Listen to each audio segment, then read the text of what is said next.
جی وعلیکم السلام ورحمۃ اللہ وبرکاتہ۔ محترم بھائی یہ لکھا ہے جی کیا نماز میں یہ دعا بطور استفتاح یا ثنا کی جگہ پر پڑھی جا سکتی ہے؟ اللہ اکبر کبیرہ والحمد للہ کثیرہ وسبحان اللہ بکرۃ واصیلا۔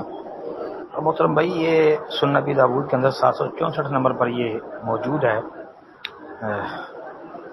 بعض محققین اس کو ضعیف کہتے ہیں، بعض اس کو حسن کہتے ہیں۔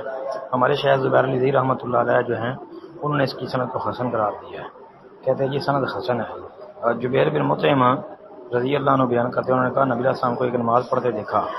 عمر جو ہیں وہ کہتے ہیں کہ مجھے نہیں معلوم کہ یہ کون سی نماز تھی، تو آپ نے 3 بار کہا اللہ اکبر کبیرہ اللہ اکبر کبیرہ اللہ اکبر کبیرہ والحمد للہ کثیرہ والحمد للہ کثیرہ والحمد للہ کثیرہ وسبحان اللہ بکرۃ واصیلا۔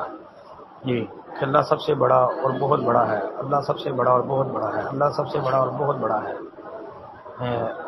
اور حمد اللہ ہی کی ہے بہت زیادہ، حمد اللہ ہی کی ہے اور بہت زیادہ، حمد اللہ ہی کی ہے بہت زیادہ، اور وہ سب عیبوں سے پاک ہے، صبح و شام اس کی یہ ثنا ہے۔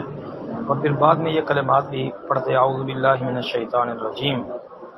جی یہ اعوذ باللہ من الشیطان من نفخہ ونفثہ وحمدہ قال نفثہ الشعر ونفخہ الکبر وحمدہ الموتۃ۔